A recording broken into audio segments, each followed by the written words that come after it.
할렐루야. 8월 셋째 주일입니다. 오늘은 무슨 날이죠? 8.15 광복절이죠. 광복절은 76년 전인 1945년 8월 15일 날 일제강점기 36년 동안 그 식민지에서 해방된 날이죠. 그리고 3년 뒤인 1948년 8월 15일 날 우리 자유대한민국 정부 수립이 되는 날, 이 날을 기념한 날이 바로 오늘 우리나라의 국권이 회복된 날입니다. 해마다 이 광복절이 되면은 제가 느끼는 것이 있어요. 두 가지가 있는데, 하나는 우리나라의 그 국경일 5개 가운데 가장 기쁜 날이다. 이스라엘 민족의 그 유월절과 같은 아주 그 해방된 날로 기쁨을 누리고, 또 하나는 7월, 8월 그 긴 더위를 그 열대야의 밤에서 이제 해방되겠다 라는 아침 저녁 선선한 그런 바람을 이렇게 우리 피부로 이렇게 느끼는 그러한 때가 바로 이 광복절, 이 전후다라고 저는 항상 해마다 이 광복절을 전후로 해서 이제 찬바람이 부는구나 걸 느끼고 있습니다.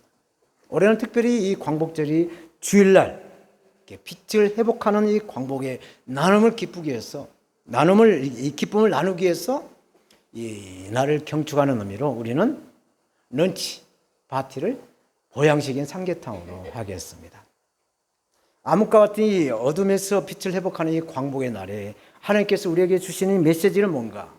이 세상에 빛으로 오신 예수 그리스도와 함께 우리의 믿음을 더욱더 굳게 세워가라는 말씀이세요.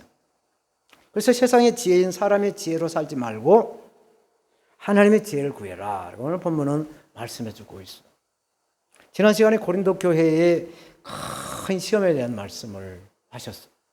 고린도 교회가 성장하라고 하는데 이 불청객인 이 교회 이기가 찾아왔어요. 그리스도의 피값으로 세워진 이 교회의 분쟁이 휘말린 거예요. 분쟁하는 거예요. 서로 싸움하는 거예요. 사도 바울은 이 문제를 해결하기 위한 그 처방전을 서신으로 보내게 되죠.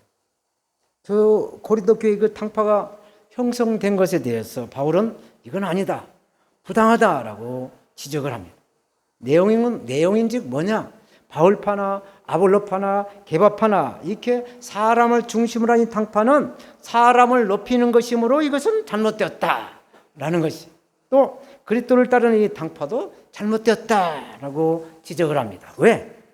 그리스도를 바울이나 아볼로나 게바와 같은 사람들이 만드는 그 당수로 여긴 것은 도저히 있을 수가 없다라는 것이에요. 왜? 그리스도는 사람과 같을 수가 없다라는 말씀. 비록 사람의 몸으로 입고 오신 성육신하신 이 그리스도지만 인성과 신성을 가지신 하나님이시다라는 것이죠.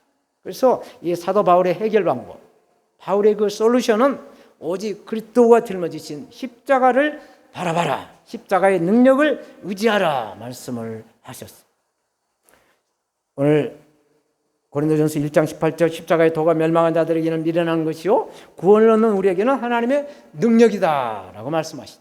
그래서 불신자들은 미련하다고 말하는 이 그리스도의 십자가를 하나님 우리에게 구하라 말씀을 하세요. 그래서 오늘 본문에 말씀하시는 사람들의 지혜와 하나님에 대한 지혜에 대한 그 십자가의 능력이라는 제목으로 그리스도 예수를 증거하겠어. 첫째로 사람의 지혜와 하나님의 지혜에 대한 말씀을 하십니다. 사도 바울은 예수 그리스도의 그 피값으로 세워진 교회가 사람의 지혜로 분열될 위기에 있다. 그렇지만은 하나님의 지혜는 그것을 다 봉합하고 회복하고 구원을 베풀어 주신다라고 말씀을 하고 있습니다. 우리가 살고 있는 이 세상은 낮과 밤이 있는 것처럼 그리스도인과 비그리스도인, 진리와 비진리가 공존하고 있는 이 사회에 우리는 살아가고 있습니다. 성경은 좁은 길과 넓은 길을 생명의 길과 멸망의 길로, 또 보이는 것과 보이지 않는 것을 인본주의와 신본주의로 말씀을 하십니다.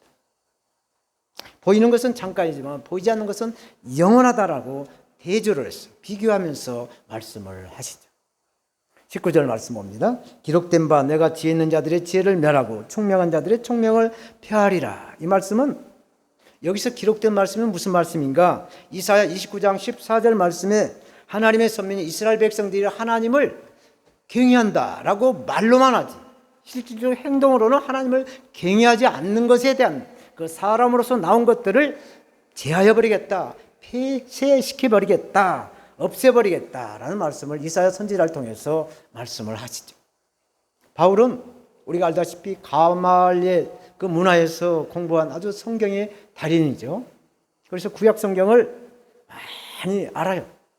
그래서 바울 서신 13권 가운데 이 로마서에서는 15번이나 구약을 인용을 하고 있고, 오늘 고린도 전서에서는 9번, 또 갈라디아에서는 4번을 구약 성경을 인용을 해서 이렇게 말씀을 해가지고, 구약에 예언한 것은 신약에서 성취되는 그 하나님의 말씀으로 구약 성경을 믿고 있는 유대인들 중에서 이게 개종한 성도들에게 오시리라고 예언한 그 메시아가 이 신약에서 오신 그리스도다라는 것을 증거해 주고 있어요.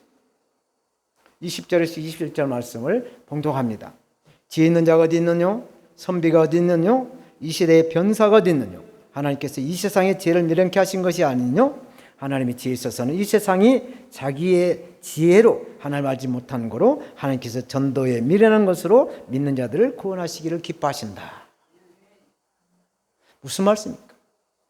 지혜 있는 자, 선비, 변사, 이 말씀에는 세상의 그 모든 분야의 그 전문가를 포함한 그 모든 사람의 그 인간적인 지혜는 한계가 있다라는 말씀을 해주고 있습니다. 그러나 하나님의 지혜는 세상의 지혜로 알지 못한다는 거예요. 하나님의 지혜를 세상의 모든 지혜로 알 수가 없다.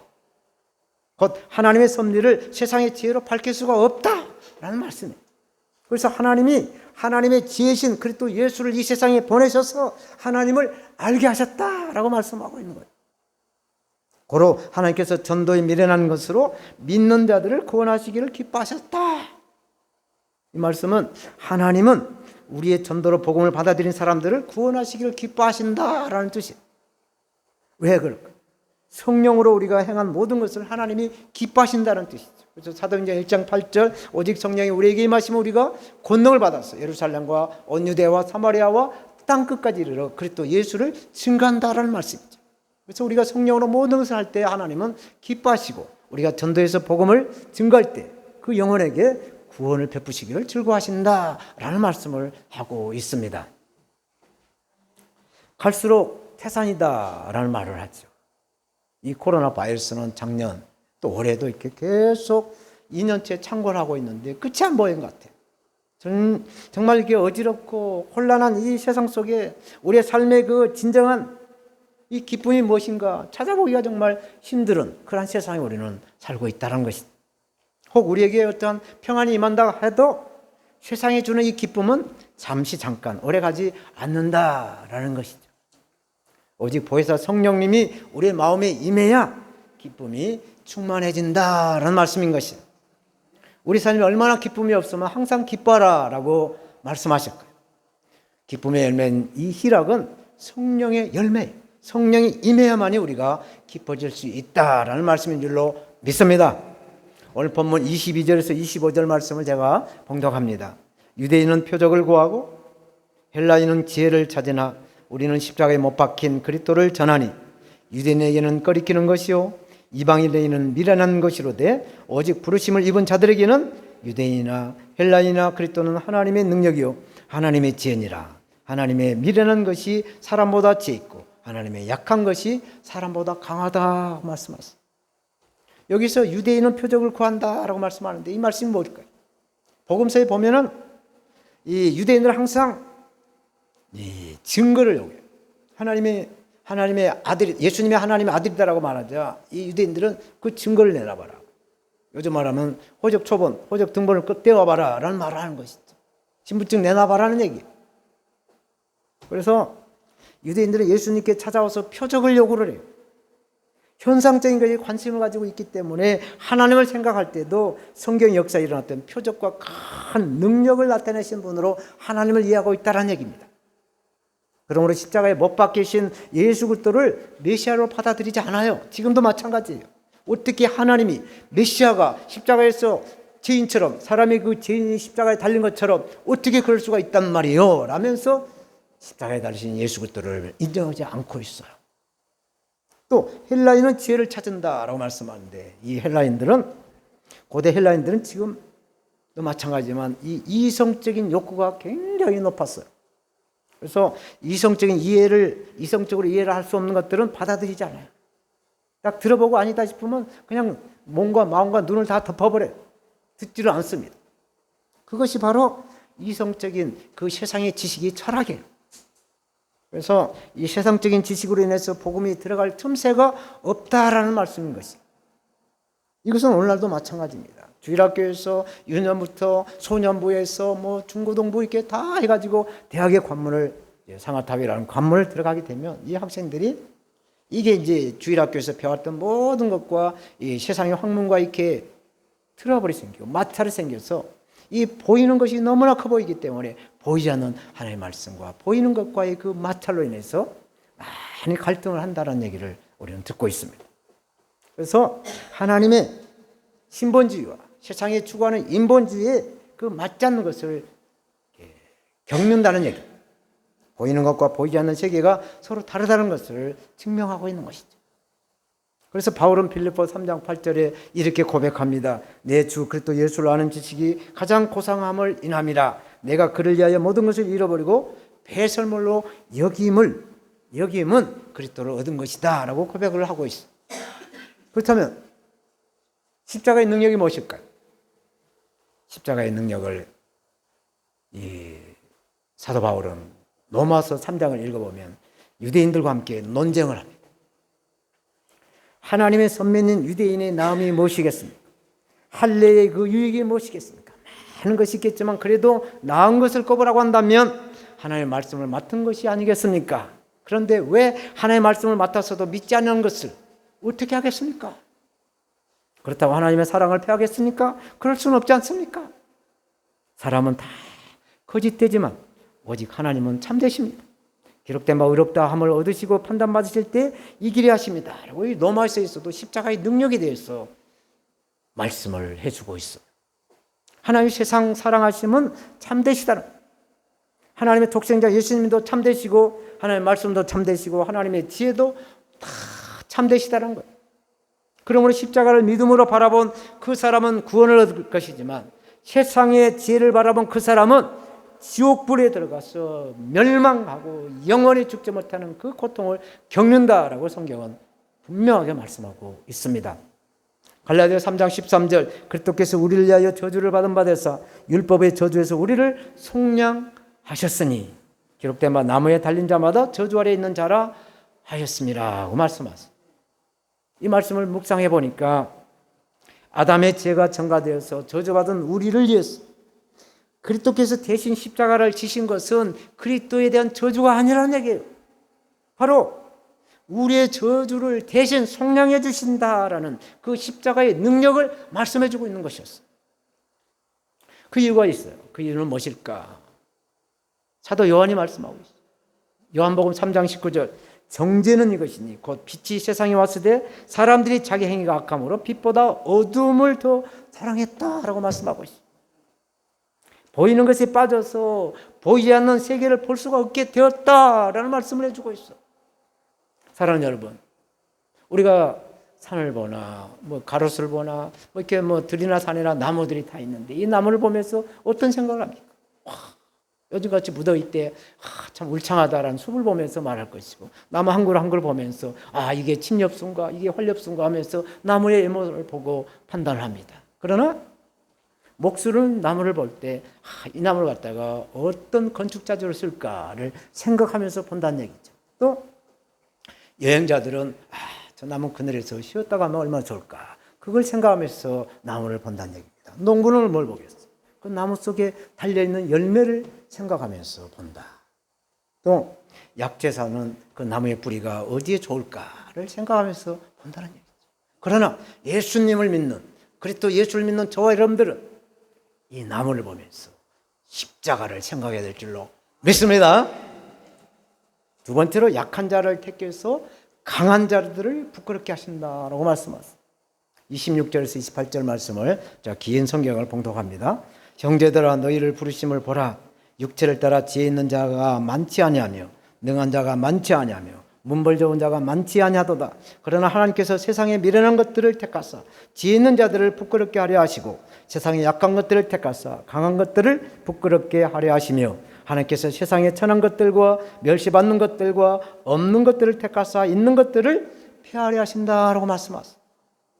공생에 사역하신 예수님의 그 복음서를 보면 예수님은 소외되고 가난하고 병들고 힘없는 그런 사람들에게 찾아오셔서 그들을 고쳐주셨어요. 회복시켜 주셨어요. 그리고 회개를 가르치시고 천국 복음을 전파해서 구원을 베풀어 주신 분이 바로 예수님의 그 공생의 사역이었어요. 여기 오늘 본문에서 말씀한 지혜 있는 자, 능한 자, 문벌 좋은 자를 사도 바울은 말씀하고 있는데 여기서 말씀한 지적인, 정치적인, 사회적인 그런 비주얼이 정말 좋은 사람들을 비교해서 보라는 얘기죠. 모든 교회 있는 형제 자매 여러분들보다 이 세상 사람들이 잘난 것이 너무나 많지 않습니까? 라고 비교해서 말씀하고 있습니다. 그러나 십자가의 능력 안에 우리가 있게 되면 부족하다 할지라도 못났다고 할지라도 덜 배웠다고 할지라도 세상에 그 잘난 사람들을 부끄럽게 하시겠다라는 말씀을 하고 있어요. 이소우화에 보면 떡갈나무 우화가 있죠. 떡갈나무는 참나무 종류를 아주 건장하게 자랍니다. 이파리도 아주 막 푸르하고 나무도 아주 좋은 참나무 재질을 좋지고 탁하게 생겼어요. 그래서 이 떡갈나무가 이 바람을 이렇게 흔들흔들 힘없이 이렇게 맨날 왔다리 갔다리 하는 그 갈대를 보고 야, 좀 중심 좀 잡아라. 어떻게 이렇게 왔다 갔다 하냐. 그러면서 이렇게 무시라고 핀잔을 주고 있어요. 근데 어느 날 이 바람이 강풍이 불어와요. 강풍이 불어오니까 이 떡갈나무가 중심 잡느라고 그냥 딱 있다가 그냥 바람을 타지 못하니까 그냥 뿌리채 뽑혀버렸어요.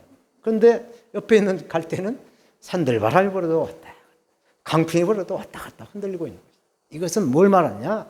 이 갈대처럼 우리는 성령의 바람을 타야 될 줄로 믿습니다. 우리의 인생의 파도를 우리는 탈 줄 알아야 되는 거예요. 그래서 이렇게 십자가는 약함을 강하게 하시는 거예요. 십자가는 죽음에서 생명으로 인도하시는 능력이 있어요. 십자가는 어둠에서 빛으로 인도하는 그런 능력이 있는 것입니다. 십자가는 사랑이요, 십자가는 승리인 것입니다. 왜? 십자가는 죽음에서 다시 살리시는 부활의 능력이 들어있어요. 그러므로 우리는 우리의 십자가를 짊어지시고 우리의 자아를 십자가 안에서 죽여야만이 우리가 다시 살아날 수가 있다라는 것입니다. 우리가 주 안에서 죽지 않은 이유를 죽어야 될, 십자가에서 우리가 죽어야 될 그 이유를 오늘 본문 29절을 말씀해 주고 있어요. 29절 말씀, 이는 아무 육체라도 하나님 앞에서 자랑하지 못하게 하려 하십니다 라는 것이죠. 성경의 말씀은 제가 구약에서 신약에서 모든 것을 통독을 이렇게 쭉 이렇게 해보니까 이 세상에 비해서 내가 너무나 약하다 할지라도 내가 주님을 의지하게 되면 강하게 해주신다는 것이죠. 정말 보잘것없고 힘없고 나이 봤을 때 아이고 좀 이렇게 시원찮아 떡갈나무 왔을 때 갈대처럼 이렇게 비리비리한 것 같아도 주님을 의지할 때 강하게 하시겠다라는 말씀을 이렇게 언약으로 하고 계세요. 만약에 내가 세상보다 강하다면 하나님은 내 인생에 절대로 개입하지 않는다는 것을 발견했어요.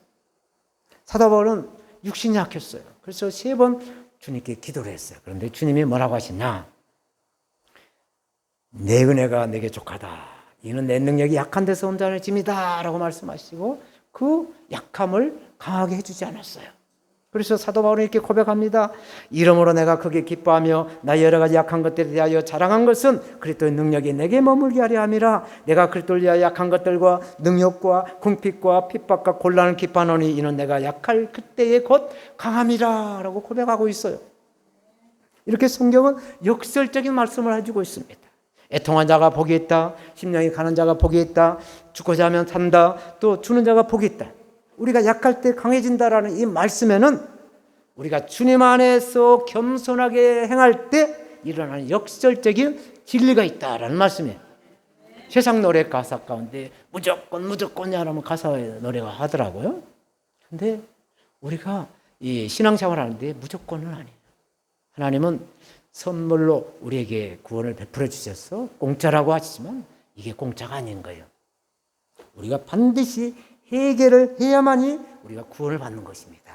회개하지 않는 자에게는 절대로 구원이 아무리 공짜인 선물로 준다고 하더라도 해결을 해야만이 구원을 베풀어 주시는 하나님의 조건인 거예요. 시장에서 아무리 물건을 싸게 파는 땡처리 그 물건을 판다고 하더라도 다음은 1,000원짜리 몇 개를 주고 가져올 수가 있는 거예요. 돈을 지불해야 가져올 수가 있는 것입니다. 빛으로 오신 이 예수님의 그 빛을 우리가 받아야 세상에서 빛과 소금의 그 직분을 감당하면서 어둠을 밝힐 수 있는 하나님의 사람이 된다라는 말씀인 줄로 믿습니다. 요즘 이제 일몰이 이제 다가오면 어두워지죠. 이제 한 달만 있으면 이제 밤과 낮이 동일해지는 추분이 다가오는데 해가 많이 짧아졌어요. 그래서 일몰만 되면 이제 가로등은 탁 켜져요. 그리고 자동차들도 질주하다가 다 라이트를 켜고 질주를 하게 됐죠. 이것은 전기라고 하는 그 에너지를 통해서 어둠을 밝히는 것입니다. 마찬가지로 우리는 예수 그리스도를 믿음으로 인한 이 믿음의 불을 켜야 한다는 것이죠. 믿음의 불을. 그래서 어둠 속에서 죄에서 헤매는 사람들에게 가로등과 같이 빛을 발하는 하나님의 사람이 돼야 된다라는 말씀을 성경은 하고 있습니다. 제가 우리 교회를 개척하기 직전에 2년 전에 미얀마 양곤에 선교를 순회하면서 한번 다녀온 일이 있어요. 그때 태국을 경유해서 방콕을 경유해서 이렇게 미얀마 양곤을 들어갔는데 이 태국의 그 밤에 그 태국 시내 그 상공에서 그 화려한 그 조명빛을 보면서 1시간을 이렇게 쭉 미얀마를 향해 양곤을 향해서 가는데 양곤 상공에 도착해 보니까 미얀마 이 수도 양곤이 컴컴한 어둠이었어요. 아, 왜 이렇게 어두울까? 그래도 한나라의 수도인데 왜 이렇게 어두울까? 라는 그 의문점이 생겼어. 이제 미얀마에 들어가서 그 이유를 생각해보고 찾아봤어요. 그러니까 한국 선교사 사역지 두세 군데, 또 현지인 사역자 한 군데, 또 많은 현지인들을 만나보고, 또 한국에서도 미얀마 사람들을 내가 몇 사람을 만나서 봤을 때 미얀마 사람들이 개인의 역량, 개인의 그 실력은 아시아의 그 어떤 나라보다 전혀 뒤지지 않는 신체적인 조건이라든가 이 지적인 능력이 굉장히 뛰어난 사람들이 바로 미얀마 사람이라는 걸 알게 됐어요. 그런데 왜 이럴까? 의문점이 들었어요. 그것은 이 군부가 장악하고 있 것이, 군부가 이 미얀마를 장악하고 있다라는 결론이 나왔어요. 중국의 이 공산주의 그 공산주의를 따르는 이 공중권세 이 자들에게 의한 이 개인의 역량이 묶여 있다, 발휘되지 못하고 있다라는 것을 보았습니다. 반면에 이 베트남 어떤가? 베트남도 똑같이 공산주의 사회주의 그 나라입니다. 그렇지만 이 베트남에는 이 중국을 따르지 않고 자유주의 그 개방을 해가지고 시장 자유경제를 하고 있어요. 그래서 지금 엄청나게 베트남이 발전되고 있고 호치민이나 또 이쪽 북쪽에 갑자기 생각 안 나. 하여튼 베트남은 엄청나게 발전이 되고 있어요. 그래서 우리나라 대기업도 다 중국에서 베트남으로 지금 진출하고 있습니다. 이것을 보면서 자유주의와 이 공산주의 차이, 인본주의와 신본주의 그 차이, 그 살아가는 사람들의 그 경제적인 지표와 문화적인 그 차이가 정말로 동이 서에서 먼 것처럼 멀어지는 것을, 차이가 많이 나는 것을 볼 수가 있습니다. 예수 그리스도를 받아들이는 나라와 예수 그리스도를 배척하는 나라를 비교해서 본다면 우리 한반도 자유 대한민국과 저 북한을 보면 분명하게 알 수가 있어요. 인공위성에서 찍은 남한의 사진과 북한의 사진을 보면 분명히 알 수가 있어요. 남한과 북한을 보면 우리가 알 수가 있다는 얘기예요. 그래서 오늘 본문에 하나님은 이 인본주의의 강한 것들을 하나님이 부끄럽게 하시겠다라고 말씀하고 있어요. 그런데도 이 문재인 정권은 인본주의인 공산주의를 따르면서 여기에 간을 보고 연습하고 있는 것을 우리는 알아야 돼요. 그래서 이 정권을 위해서, 이 종자들을 위해서 우리는 하나님 앞에 기도해야 된다는 것입니다. 알고 기도를 해야 돼요. 아멘. 마지막으로 모든 자랑은 주 안에서 자랑하라 라고 말씀을 하셨어요.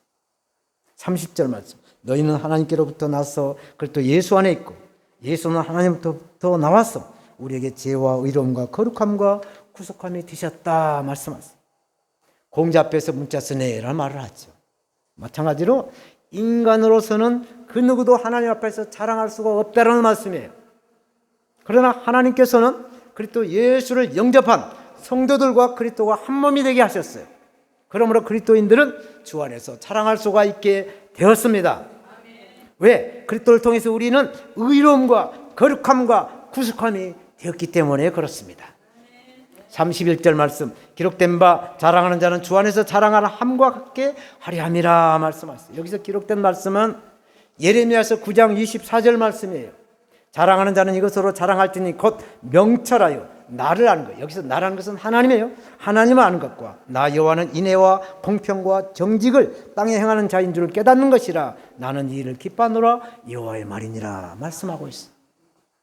주 안에서 자랑은 자기의 자랑이 아니라는 얘기예요. 주 안에서 겸손해지는 자랑, 낮아지는 자랑이에요. 약해지는 자랑이에요. 내가 죽었다라는 것을 자랑하는 거예요. 곧 자기는 죄인인 것을 알고 자기가 성장해서 성숙한 것은 주님의 은혜로 된 줄 알며 주님께 감사해야 된다는 말씀이죠. 성경에 이 자랑을 몇 번을 말씀하는가, 제가 스마트폰의 앱을 통해서 찾아보니까 우리 선교사님 연세하고 같은 92번을 자랑에 대한 말씀하고 있더라고. 어떻게 공교롭게 그런지 모르겠죠. 하여튼 오늘 본문에도 주 안에서 자랑을 하잖아요. 또 고린도 후서 10장 10절에도 자랑하는 자는 주 안에서 자랑하라고 반복을 하고 있고, 또 11장 30절에서 내가 부득불 자랑할진대 나의 약함을 자랑한다라고 말씀하고 있어. 혹 우리가 간증을 하게 되고 또 듣게 됩니다. 그런데 이 간증이 자기 자랑으로 흘러가면 그 간증은 자기 자랑이지 주님의 은혜를 간증한 것이 아니라는 얘기죠. 이것은 주객이 전도되는 간증이 되는 거예요. 주인의 자리와 객의 자리가 바뀌게 됐다는 것이죠. 그래서 고린도전서 10장 31절에 무엇이 있는지 먹든지 마시든지 무엇을 행하든지 하나님께만 영광이 되게 하라 말씀을 하시죠. 이새야 선지자도 도끼가 어찌 찍는 자에게 스스로 자랑하겠고 톱이 어떻게 켜는 자에게 스스로 큰 체 하겠느냐라고 말씀하죠. 우리는 주 안에서 낮아지고 약해져서 겸손함으로 십자가의 능력을 체험하고 십자가의 능력을 경험하는 하나님의 사람이 되어야 될 줄로 믿습니다. 이제 말씀을 맺겠어요. 우리나라는 36년 그 세월 동안 일제 강점기를 통해서 자유와 국권을 빼앗긴 채 어둠의 긴 세월을 살아야 했어. 일본이 미국을 포함한 그 연합군에게 무조건 항복을 선언한 바람에 우리나라는 해방을 맞이했다라는 얘기예요. 76년 전인 일제 강점기에 우리나라는 일본을 물리칠 수 있는, 싸울 수 있는 능력이 전혀 없었어요. 힘이 없었다는 얘기예요. 그래서 많은 한국의 지식인들은 일본에게 해방될 그런 그 희망을 포기를 했어요. 그래서 일제압잡이가 되어서 변절자로 살았어요. 그때 당시에 한국의 기독교도 마찬가지였어요. 신사참배를 해라. 저항할 힘이 없었어요. 그래서 이게 하나님의 뜻이다 하고 다 신사참배에 다 교단별로 다 가게를 해서 신사참배를 했다는 얘기예요. 거기에 또 이렇게 하나님의 사람이 똑바로 된 주기철 목사님, 또 깨있는 목사님 몇 분들이 반대를 하니까 이거 이단이라고 다 몰아냈다는 얘기예요. 이렇게 변절자로 살아왔던 역사가 우리에게는 있어.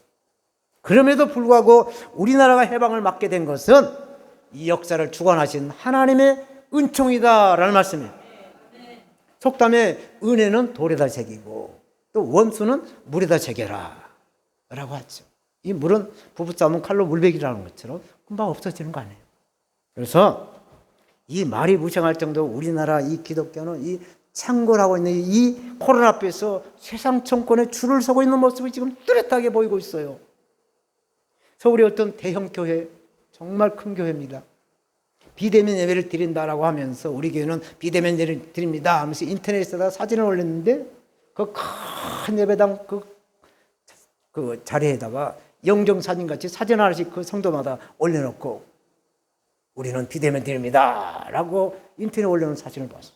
제가 이 사진을 보면서 하나님이 어떻게 생각할까를 생각해 보았습니다. 성경은 가이사의 것은 가이사에게 드리고 하나님의 것은 하나님에게 드리라고 말씀하시죠. 우리의 예배가 이게 세상 정부 겁니까? 하나님의 것이라는 것이죠. 이거 분별해야 된다는 얘기입니다. 오늘 본문의 말씀도 세상의 지혜와 하나님의 지혜를 비교해서 말씀해 주고 있어요. 사람들의 지혜로는 하나님을 알 수 없다는 얘기예요. 그래서 약한 자를 택해서 강한 자들을 부끄럽게 하시겠다. 내가 지혜 있는 자들을 그 지혜를 멸하고 총명한 자들의 총명을 폐하리라 말씀하죠. 현 문재인 정권은 여론을 조작해서 대통령을 도둑질하는 정권이에요. 이런 정권에다가 충성하는 사람들, 이런 정권을 멸하시겠다 하나님 말씀하셨어요. 양과 염소의 심판에서, 이 가라지와 알곡의 심판에서 우리가 곳간에 들어갈 준비가 뭐냐? 주 안에서 감사하라. 주 안에서 하나님께 영광을 드리라는 얘기예요. 그래서 일제 강점기 때와 같이 변절자로 삶을 살지 않기 위해서는, 이 정권에 우리가 충성하지 않기 위해서는 예수님께 붙어 있어요. 예수님의 나무에 붙어 있어요.